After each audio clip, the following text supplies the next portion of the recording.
I've heard there's a big budget film being bonked around Hollywood about the Demeter, the ship Dracula takes in the classic Bram Stoker story, where he travels from Transylvania to London. It feels like the makers of Blood Vessel heard about that and said, I can write up a quick script, and we can make it before that other film is made, so we can claim we did it first. That's kind of what Blood Vessel feels like.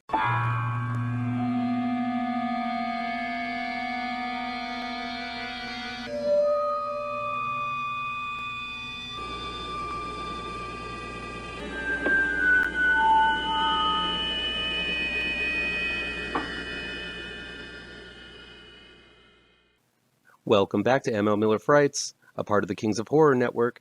I'm ML Miller. While you might be watching this video on the Kings of Horror Network, I urge you to click over to my ML Miller Frights page and give it a like, share with your buddies across the electronic superhighway, click subscribe to this channel, and don't forget to ring that bell for notifications. Please get the word out to new folks so we can make the Kings of Horror Network, as well as ML Miller Frights, bigger and better. Be on the lookout for a new Kickstarter campaign for an anthology I participated in called Nightmare Theater. This is a collection of short horror stories made by a whole gaggle of talented souls. The project is being helmed by David Schrader and Clay Adams. I paired up with my pirouette artist extraordinaire, Carlos Granda, for a morbidly fun morality tale to filmgoers who dare break the rules of common courtesy in the wrong theater. If you're interested in fun, scary, and gory horror, please support the Nightmare Theater Kickstarter campaign. Look below for the link. Blood Vessel is streaming exclusively on Shudder. It's directed by Justin Dix and written by Dix and Jordan Prosser. It's the end of World War II, and a lifeboat floats aimlessly in the Atlantic Ocean. In it are the weary survivors of a naval battle. An Australian tough guy, a self-centered Italian from the Bronx, a noble black guy, a stern English female medic, an English codebreaker with crucial information, a resourceful Russian prisoner, and a gruff elder captain of the group. Out of the sea mist emerges a Nazi battleship.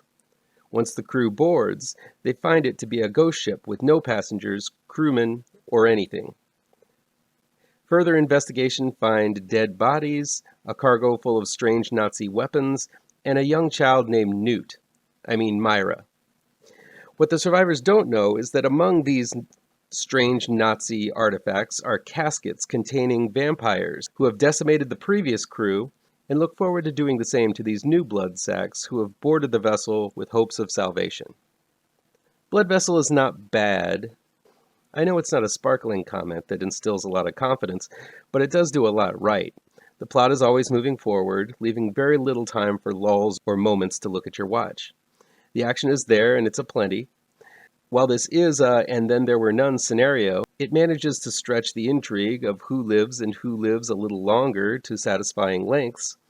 The effects are spot on, with the vampire infestation makeup looking painful and veiny, and the design for the lead vampire and his mate are really great and make me wish that one day we could get a high-profile Man-Bat movie, as the vamps have giant bat ears and crinkly noses that make them look more like man/bat hybrids and somehow not look ridiculous. All in all, I think this would have made for an awesome movie if it were released in the early 1990s.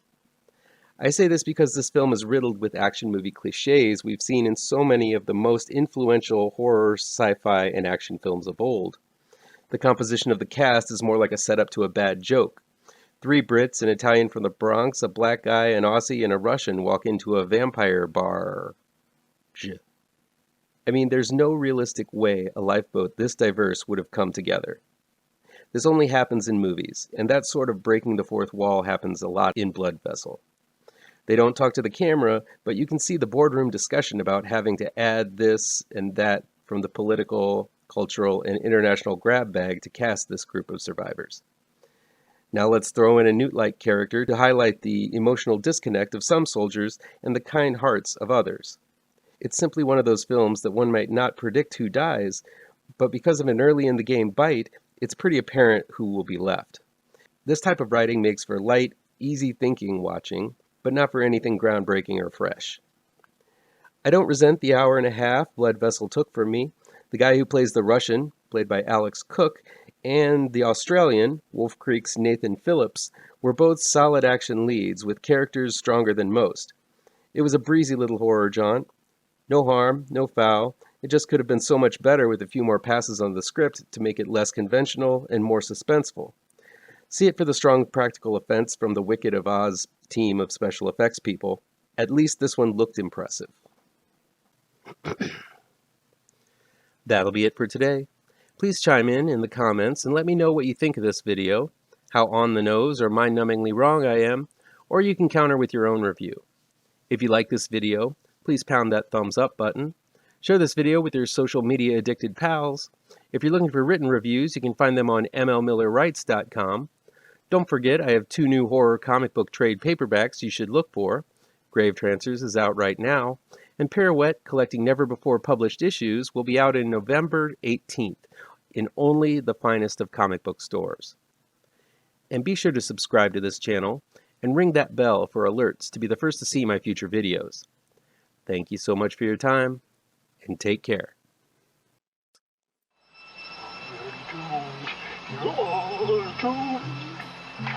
You're doomed to live the life you're meant to be,